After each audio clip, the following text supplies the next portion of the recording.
ndị be anyị ọnụ mana ọdara ahụ nwa dibịa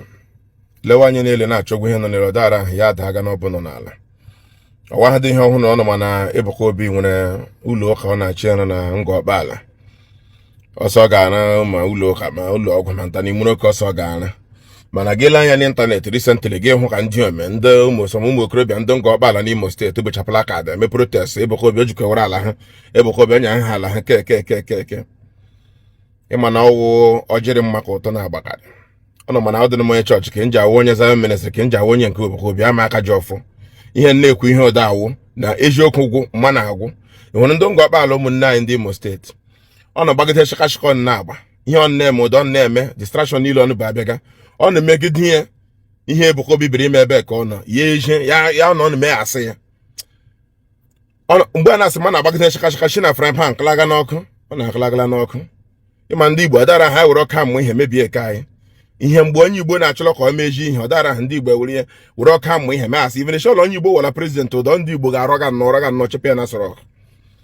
edele ihe Ebuka Obi biri ma sụka m na Ebuka Obi na ọbịa ewe kacha mma sọdọsọ ya ụda ezigbo prọfet onye arị nji ụda aka anya mepebere ọnụ mgbe apọstọl Suleman ha na Obiomi na ndị otu ha na-eme abrakata abụọ na-ekwetukwa ụkọ o ruola ka Ebuka Obi megara Lagos ụda so obelali n'Imo steeti ọ na-awụrụla ndị ọka mmụ ihe wụọ investigative journalist ị hụrụ ihe ma ọ bịara ime ebue Ngọkpala ebe a na-ekwu ihe ọrụ gị ihe nwoke obere ọhịa ndị armed bandit ndị Fulani herdsmen ndị a na-akpa mmanụ na-apa ebu ya emecha kidnapping egbuchi ụmụnna anyị ụzọ agawuru ụzọ echi aga eche na Rivers steeti ụzọ wee ọkụ bụrụ ọhịa ekwele m okenye mbụchi ọnụ vidiyo ya ọ bụ ya ka Ebuka Obi bataga sị ka ọ emepere ọnụ mepe obodo ụda akachi obere na ya ọnụ ji wụọ fama na-ada akọpụtala ihe ọ na-eri mana mgbe ọbụla anyị na-eri ji ndị Awụsa eri ede ahịa ayọ ndị Awụsa ọfụkọ ma ndị Awụsa butere ya eda iri ya rice a na-aka nweta ka a na-akọpụtala mgbe ọbụla anyị na-ekele m famas ala ụda ọjọọ adị ka wee debe Ebuka Obi aha ala ọnụ ụda ihe ọ na-eme ụda ọwa na-erecha rege ndị real estate kamgbe Ebuka Obi bịara bịa ebe ahụ ụda ala ọnụ na-eridi living 400,000 per plot bifo Ebuka Obi abịa ọ na-erecha 5 million ụda ere 7 million ọ na-erela ọkpụ uhu nna ọ nọrọ ọkpụ uhu nna ọ na-ebu ụfọdụ fọma ha kọmpand hụ na Ngọkpala Imo steeti nga ọkwa enwe ndị real estate ọkwa ga-ebu enweghị m real estate ihe ahụ ngwa ya mee steeti ngwa ọsị ya ma ọ nụkwu ya ma ya mekwu in my own interest asụkọ m onye nwere n'ihe asụkọ m onye nwere n'ala ya mana ihe ọ na-emekata ihe ọ na-ekwu ihe ọ na-emega shọkọ ọ na-emega ma asị ya ọ na-atọkịrịla ịmana enwesị na ọmụ ihe chefuru na ọ bụ ụtọ ọ na-eme m na ọka mmụ ihe ụda chefuo na bifo Ebuka Obi abịa ebu ewu ụlọ okobere ọhịa gọọmenti mara nkwa ya more than 3,000 acres kamgbe many years ha mere ihe gọọmenti mere ọnụ gị na-ebu ọkwa ha ala uri ka ọhịa ndị kidnappers pụta ha nwụrụ mana ha ala n'ime ọhịa ebu ha chuzo Rivers steeti ha gba ọsọ Ebuka Obi abịa ụlọ ụda ya ọnụ mmadụ na ihe kwụrụ ihe akwụdabe ya ọnụ mmadụ ọtụma ọ ga-arụ ụlọ ụka ngwa ụda ma ihe ndị ọsọ ga-arụ ọ dị ha agada anya ata ngị ma ọ ga-etekwe many years. I've said it in my previous video about ihe project gaga on there. It will take another 5 years or 6 years complete in Lemegade. Man, even without Ebuka Obi being there in the next 20 years, Eba himself the weekend, Oga Otokwa Kon ha gale local bro hadreba. Udo bega so kome korim ndị mmadụ ga-abịa ndị ga-anụ shopping mall ga-abịa ndị ga-anụ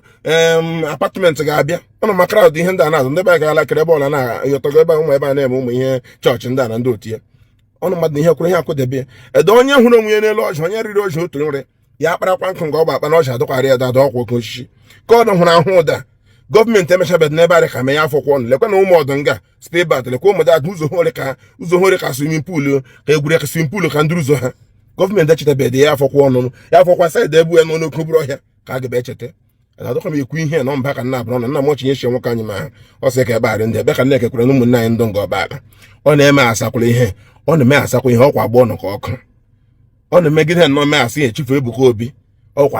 abụọ nọ ka ọkụ asịsịkwa m na onye ọla ga-ekpe chọọchị Ebuka Obi mana ịhụrụ ihe ma o mega ebu ọ ga-abakwara ndị Imo uru ọkwa bara ndị Ngọkpala karịa ka hapụ ewere ọka amụma ihe ụda wuri ya were aja wega na ya ọ na wega aja na-agara ọ ga-aṅụ ya ọtụme Ebuka Obi megide puulu out ebere emewo lemon ihe ọ na-ekwunye ọ na-alụ ọnụ ji mee agrikọlchọ nri ikoda enye ọnya ụda ihe ọ na-etume ndị steeti ọ na-ere gị ekwele m ya mbụ ọ dịkwa na ọnwụ mba ka nna bụ ekwele m ebe ọkwụ toolu mụrị ka m ebuka m ụzọ amụ ọkwa mmiri tupu ya eduwe onye mara asị ya sụkwa n'ikwe ịkwa amasị ka m ị ga-asị n'ụkwụ onye ọdọ sụkwa ya n'ụkwụ ka gị mụọta ọ na-afụ ndị be anyị elu ma ọmụ amazi jinalị